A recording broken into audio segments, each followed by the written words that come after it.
I don't know if you can hear that in the background, but we've reached a significant milestone on this particular homestead, and it is the fact that they're digging an agricultural well. So a lot of these roads and access points and trails that we have put through here were put deliberately for number one, access, and number two, water. By the way, I'm Justin Hitt with Prosperity Homestead. In the permaculture design systems, you're going to have access and water as the number one, or the highest value activity is going to need to happen so that you can get your small farm or homestead up and running. So I'm standing in the middle of a road, and that well is going in all the way on the other side. We have priority to get hydrants down the other side of the property line, and then eventually hydrants will come through and come across to a wing of the property over here, and then up the road here along the property line inside the fences in order to allow us to connect both sides. Now I'm hearing a string trimmer come up here, so I'll finish my talk here. So there are different milestones that we're looking at when we are getting a farm together. And again, the milestones are going to be, do we have access to the property? Do we have water on the property? Now we got that milestone in there pretty early because we haul in water. So we have a truck and we bring some water in and put it in barrels and do that kind of stuff. By the way, you can see the well, the sheen through the woods there. Look at that. Can you see that?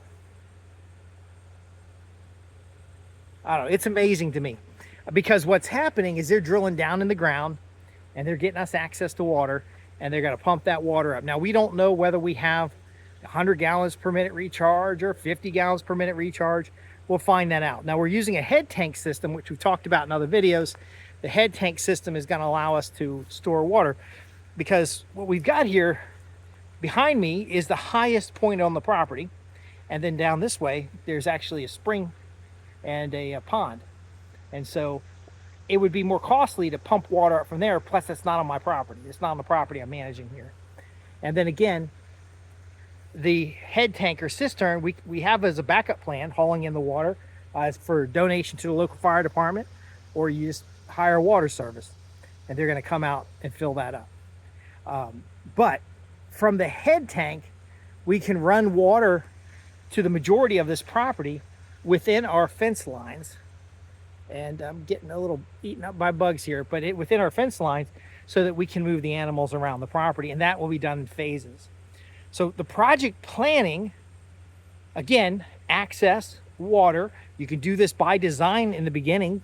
What does that mean? That means you print out a plat of your property and you compare it with contour lines and you get an idea of where these things might live. When we go over a consultation with a client, I'll pull up the GIS, the Geographic Information System for their county, and I'll show them how to navigate in there and get the maps that you need. You don't need to spend extra money for that kind of stuff. We can show you how to get that stuff for free because it's made available by your county. Now, I go down to the county and I pull a lot of the placards or plats, and that's going to be the official survey of the property. And it's helpful if you know how to read those. If not, there are some guides online. But the key is we want to make sure that if we're going to put fence up on the border and we're going to put water inside that fence, and then in some cases might even run power out to some of these places. So anywhere that I'm going to have and I don't want to call it a permanent corral, but these pop-up corrals, I like to have water. I like to have water and power to those locations. That way, if I have animals coming in and I have a water tank there, or I have what they're drinking out of, I could put a float in it to keep it from freezing. Now, we are going to look at some no-freeze waters and things like that. But again, if I have at least 120 power out that way, then we can plug into it for camping. We can plug into it for if we're working on a piece of equipment, for charging batteries, whatever we're doing out in the woods. Another factor we're looking at too is once the well is up and running, we want to, of course, get that wellhead going, because you can always run a water in a hose, but we also want to look to make sure that there's no surface runoff into that well area. So there are things you need to do to protect your well. Now we talk about this in the homestead, the base camp sanitation. But when you're really at electric grid power and you're really at well, you're you're progressing. You should be proud of that. Um, but again, your well can be ran off of solar. It can be ran off of regular power. Either way, we have to protect that well. We have to make sure that we don't have water coming around that casing or freezing at the head, or our pumps aren't clean, because those are the things that are going to cause us to have water that is dangerous. Now, we're putting in an agricultural well here because the primary purpose of this well is to get that agricultural water going. Because here's why it's such a significant benefit, is because if you go water, and then after you got water, you got the access and water together, and then you get that perimeter fence up, and then you've got waterers along that fence, or at least somewhere in the pasture, then you can start putting your animals out in grazing cells. Now, in this particular site, I've shown you the other site of the Sustainable Homestead Institute. They're putting in cattle waterers. This particular property has goats primarily, so we're just going to have hydrants out there, and later if we put up a no freeze water, we can connect it to that hydrant. Now there's a couple ways of doing your hydrants. Like I mentioned, there's a road down this side of the property, and then there's a big trail down the other side of the property. Typically we try to clear the border of the property as much as possible, 4 foot on either side of the border. And so for example, when somebody goes to clear land near you, you say, go ahead and take 4 foot across the line if you want. Take the big trees out across the line. And the reason we do that is because if we have a boundary fence in the state of Virginia, the other property owner has an option to pay for half of it. So if you've got other farms around you, a lot of your boundary fences can save both farms money because you're only paying for half a fence. Now in my case, we're going to put sheep goat fence up because our primary production here is goats. Right now we got milk goats, and then the wethers go off for meat, and then later when we have Kikos or boar goats, much larger goat. Now I'm looking for one that will be good for milk too. Those larger goats are going to be out in the woods, and so that sheep goat fence is going to help that a lot. Another factor we're looking at, okay, because this doesn't all happen at the same time. If you got $1 million, sure, we can make this happen in a weekend, but ultimately the access was cleared out first so we can haul water in. Once we have that well or a head tank that can be refilled by transport, then we're going to start dropping our water lines so that we can get our initial water. Now we're going to do water loops, and there's benefits of that as well, but we're going to end up legging off the head tank, which will be up on the top of the hill over there. The head tank's going to run all the way out to the property line on this side, all the way out to the property line on the other side, and then tee off into 2 big loops. So it'll go all the way back to the back of the property, all the way up to the front of the property, and then when this other leg comes in, we're going to cut across and connect the 2 pipelines. And then that way we end up with this giant figure 8 on the property, and then we can put a booster pump in that and keep water moving throughout the entire system. Now again, this water is like 18 inches, 24 inches underground, so it's not going to freeze or anything. But the loop allows us to have better pressure, and if our head tank, let's say it has 6 foot of head, that's how high is it above the lowest point. Now, from the front of the property to the back of the property is a 40-foot difference. And so what'll happen is that head tank will push water down inside that loop, and it'll build up pressure on the bottom, and then it'll try to normalize pressure throughout the entire loop, and then we'll get good PSI across the whole system. But hit it with a booster, and you're gonna get, you're gonna spray water wherever you want to spray it. The key though is we want to be able to have adequate water when the power's out, and then excellent water when we've got power, whether it's solar or whether it's grid power. And this is part of how we do the design, but that ain't gonna all get implemented at one time. There'll probably be a leg of, the T leg on that side, and then after the neighbor does their forestry job, then we'll have a T leg on the other side. And then after that, because you don't necessarily want to bury your pipe underground in the road. It depends. But Either way, we're going to end up having hydrants a quarter mile back in the woods, which is excellent because then I can use more of my space. And I want you to visualize this. This is important in designing your property. My hydrants are going to go much further than my fences, and they're going to cover the entire property. Now, we're putting them near the border because of some strategic things that we can talk about in coaching. But again, you could put that leg right down the center of the property if you want. If you've got a ridge line, put it right down the center of the ridge line. If you've got a lot of different configurations, you can make that water cover a large area. But the reason why the water goes as far as we can go is because we've got temporary fences.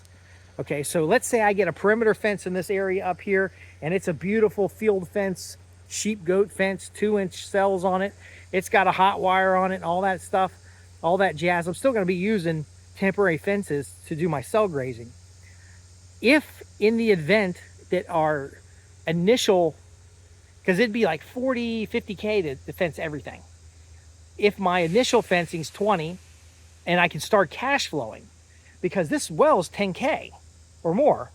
And so the fence, if it's 20K, how do we make up that revenue? Well, we do it in layers and phases so that we can have livestock working right away inside the fenced area or inside of temporary fencing because we have water available. And if we don't have water available because we don't have a well yet, we could at least drive to that area and make water available to the animals. So again, this is why we have the business plan. This is why we have the design plan. This is why we look at incremental phasing. We look at cash flow because again, if you got the money, that's fine. Some of my clients can just cut checks for $250,000. No big deal. But what I don't want you to do is make that mistake of saying, I got the money, why don't we just put the fences up everywhere? I want to negotiate, make sure you got a good price on the fence. I want to look at the phase plan, look at the full plan, look at all the variables, and then that way you're getting the very best value for your money, and we can recover that money. We're circulating that money, just like when you plant good seed in the ground, you're going to get many more seed back, which then you can continue to garden. That's why we choose heritage breed seeds, because we know good seed in the ground produces back abundance. If we look at the money that way and we invest that money into fencing, are we going to get that money back? How are we going to get that money back? And let's say we put $40,000 in fencing on here. It'd probably take my whole lifetime to get payback on that with goats alone. So again, if the water structure is there, we can put in waters for some kind of cow. We can put waters in for the combinations that we've talked about in the past. Maybe we're going to run goats through because look how thick the woods are. So we're going to run goats through and we're going to thin these woods out.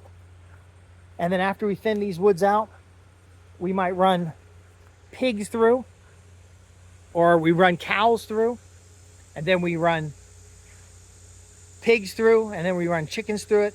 And now we're getting that stacking of function. But again, none of that happens if you don't have access, if you don't have water, you don't have some kind of structure in place to make these things go.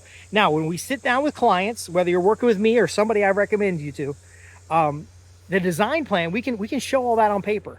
You don't have to spend a dime on the site itself to start getting these systems in place. Now, a lot of people fail at homesteading. They end up spending $1 million, $500,000 to get their farm started. We're talking about having a fully operational farm in the first couple of weeks, or a fully operational hunting lodge in the first couple of weeks of owning the property. A lot of folks don't think like that, but that's because we come in with a plan. I know a piece of property up the road here. They came in with a plan that this is going to be a hunting lodge. They thought about deer plots. They thought about deer plot on a ridge, deer stand, water areas, access to that plot. That's a turnkey function of a hunting property. And if that land wasn't available when they got it, they could get another piece of land and cookie cut, place that hunting setup there. Now, each piece of land is unique. Perhaps one piece of land has better bottom area where you can get a good line of sight and a good shot in. And so, where you put it on the land might be adjusted. But overall, then, though, if we're doing a consultation, to implement what we talk about in your consultation based on your goals, based on your objectives, it really is a pattern, and the pattern is based on access, water, structures. And you can get your property going with just access. If you can park your truck or car at the front of that property, and then you can walk into that property, now you've got primitive access. Okay, later, once you get an idea where the ridges are, where the hardscapes are, you know, this is a road that was there. This was an actual road in the 1960s. But when I got here, it looked like the woods. You know, it was overgrown. It was difficult to access. Now we have some challenges. So we do have a policy here that no motorized vehicles on the roads within 72 hours of a rain event, because you'll see there's a lot of silt in the road here. When this road was covered with pine trees and brush and other materials, there was less erosion because there was, you know, stuff, there were roots everywhere. Now we use forest mulching to get this cleared up.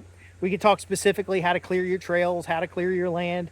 But again, you don't necessarily have to clear the whole thing if you have access, ability to haul in water or find water on the property. Like I know where all the springs are. But again, if you want to work through something like that, the horse fries have found me. If you want to work through something like that, visit www.prosperityhomestead.org. I'm going to go, I'm picking basil up here because we're making some basil tomato soup or basil tomato stock for soups and sauces. We'll talk about that in another video. I'm Justin Hitt with Prosperity Homestead. Link in the description below to join our free newsletter.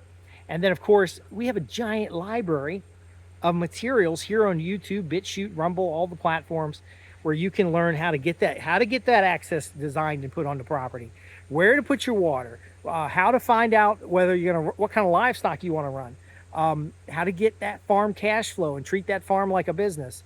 All of that and more is available, whether you do it with me as a service or you do DIY it while going through the reports and courses and the other videos that we put up on YouTube. I thank you for paying attention and being a part of what we do. If you stay this far in the video, you got to at least be on our email list or subscribe, because we got more insights, more resources, more tools designed to help you transform your land from whatever state it is. Degraded property that it was basically being used as a landfill by locals, or probably not locals. The locals are really nice. I don't know why they drive over here and dump trash in this woods, but you could take degraded land, discount price land, and make it worth millions. Many of our clients have properties now that are valued in $1.5 million. Now, you don't want that to tax assessed value. We'll talk about that at another time.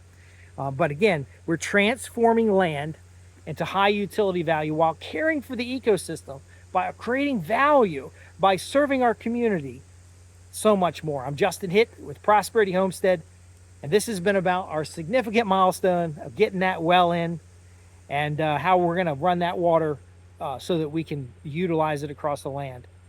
Thanks for watching. I'll see you in the next podcast.